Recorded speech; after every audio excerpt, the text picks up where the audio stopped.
Então vamos lá, gente, retomando, né? Nós analisamos já então fato típico e fato antijurídico, e agora a gente precisa dar uma olhadinha na culpabilidade, que seria o terceiro elemento desse conceito analítico tripartido do crime para a teoria finalista, tudo bem? Então já vimos a teoria finalista, do que se trata, o fato típico, a antijuridicidade. Agora eu quero trabalhar com vocês a culpabilidade, tudo bem? Culpabilidade. Então vamos lá. Culpabilidade é um juízo de reprovação social, é um juízo de censura que recai sobre o fato e seu autor, e é óbvio que no caso concreto, quem fará esse juízo de censura, esse juízo de reprovação, é o julgador daquele fato, é o julgador daquele processo. É a pessoa a quem foi levado aquele fato para a análise jurídica, o juiz de direito, tudo bem? Para que um fato seja culpável, é necessário que estejam presentes três elementos da culpabilidade. E quais são os três elementos da culpabilidade?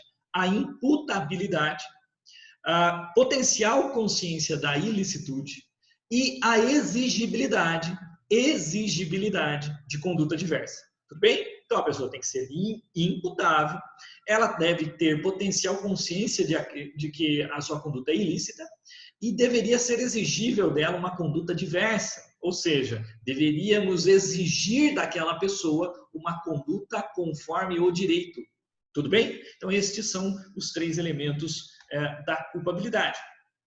Eu quero trabalhar com vocês, neste vídeo, a imputabilidade. Então, a imputabilidade é um elemento da culpabilidade. Afastou a imputabilidade, afasta a culpabilidade, logo não há crime, porque o fato será típico, ilícito, porém não será culpável se o indivíduo não for imputável. Tudo bem?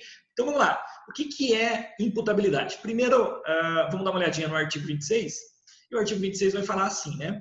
É isento de pena o agente que, por doença mental ou desenvolvimento mental incompleto ou retardado, era, ao tempo da ação ou da omissão, inteiramente incapaz de entender o caráter ilícito do fato ou de determinar-se de acordo com esse entendimento. Então, vamos lá. A primeira circunstância que afasta a imputabilidade, portanto, é a doença mental. É a primeira circunstância prevista no artigo 26. Tudo bem?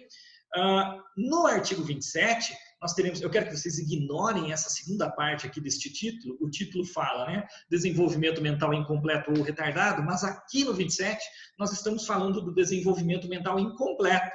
Quem tem o desenvolvimento mental incompleto por uma questão de política criminal, né? Os menores de 18 anos, né? Porque os menores de 18 anos são inimputáveis, eis que se considera que eles têm um desenvolvimento mental ainda incompleto. Eles completarão esse desenvolvimento mental, eles ainda seriam imaturos, tudo bem? Eles serão maduros depois dos 18 anos. Então, é aquelas pessoas que nós chamamos em sala de aula de menor, tá bom? O de menor, ele não pratica crime, ele pratica ato infracional, ele não toma, não lhe é aplicada uma pena, lhe é aplicada uma medida socioeducativa nos termos da norma especial, e nós sabemos que a norma especial, neste caso aqui, é o ECA, né? O Estatuto da Criança e do Adolescente, tudo bem? Então, vamos lá. O desenvolvimento mental incompleto afasta a imputabilidade também.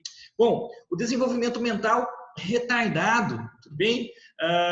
O desenvolvimento mental retardado é o déficit de inteligência, é o portador de funcionamento intelectual significativamente inferior à média, o que vem a gerar inabilidades sociais, pessoais, psíquicas, culturais, etc. Aqui nós poderíamos falar dos oligofrênicos, tudo bem? E existem vários graus de oligofrenia, desde a debilidade mental, passando pela imbecilidade e indo parar até na idiotia, que são termos psiquiátricos, médico-psiquiátricos, que são adotados aqui, né, que são considerados, e no caso concreto seria considerado por um perito médico legal, para constatar a imbecilidade, a debilidade mental ou a idiotia. O débil mental é aquele indivíduo que tem um padrão mental, uma capacidade mental, intelectual compatível à de uma criança entre 10 e 7 anos. O indivíduo portador de imbecilidade tem uma idade mental de 7 a 3 anos e o indivíduo portador de idiotia, ele tem uma capacidade mental equivalente ao de uma criança de menos de 3 anos. Então, evidentemente, se o fato for praticado por um indivíduo que tem um desenvolvimento mental retardado, a pessoa tem um desenvolvimento mental compatível com o de uma criança de 3 anos, como é que nós poderíamos dizer que existe um juízo de reprovação social sobre aquela conduta? Tudo bem? Então, justamente aqui estaria afastada a culpabilidade, estaria afastada a censura que se faz sobre esse indivíduo. É lógico que nós poderíamos falar daí da aplicação de medidas de segurança a esse indivíduo, mas daí nós não estaríamos falando de culpabilidade. Tá?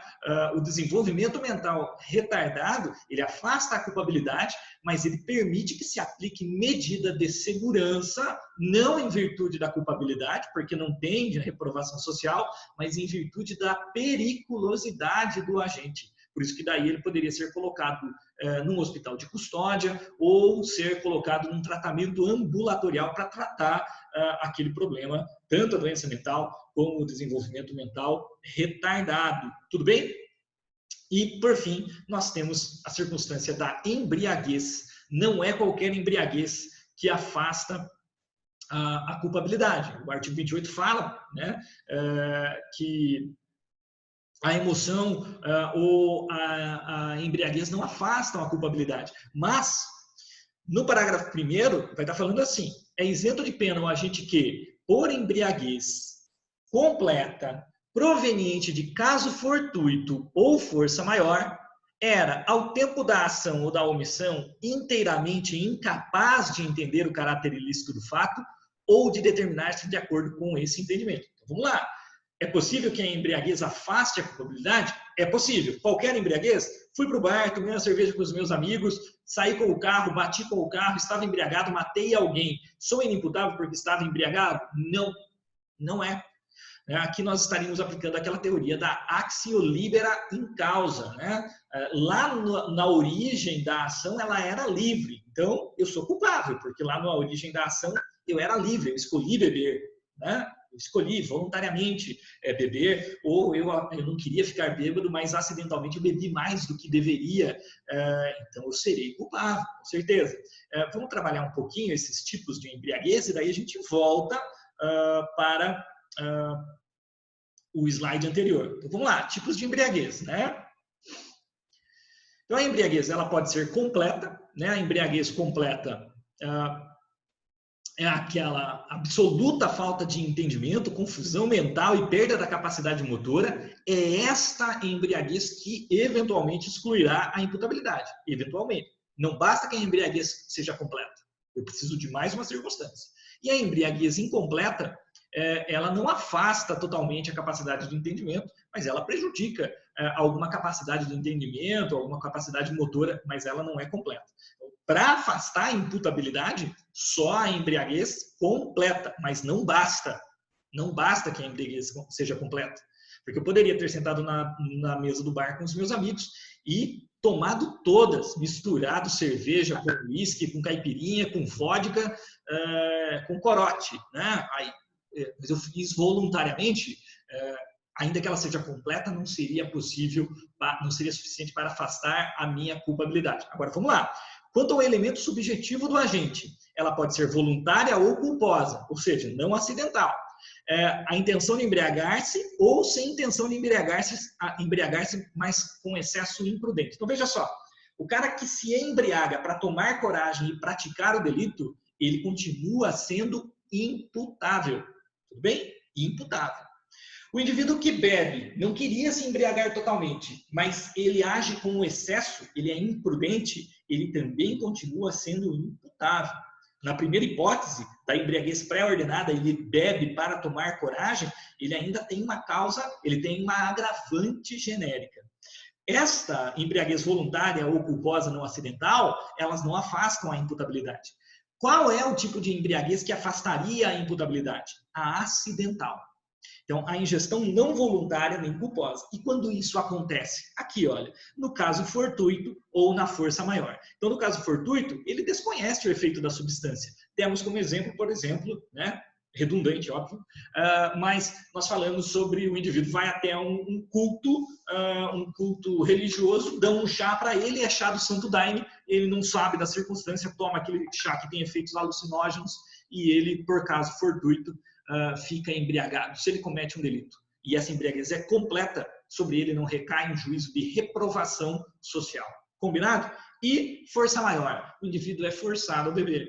Trote acadêmico, entrou na faculdade, vai ser obrigado a beber.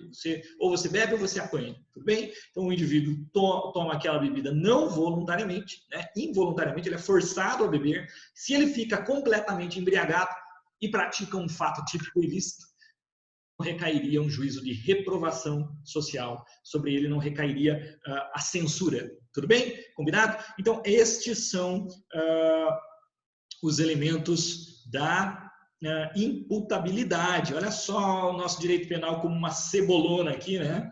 Uma bela de uma cebola cheia de camadas e enquanto a gente vai descascando, vamos chorando, não é isso? Beleza, mas vamos chorando de alegria, tá tudo certo e a gente consegue, quem entender vai agarrar o crush. Tudo bem? Um abraço, quero que vocês fiquem bem, até o próximo vídeo, até breve.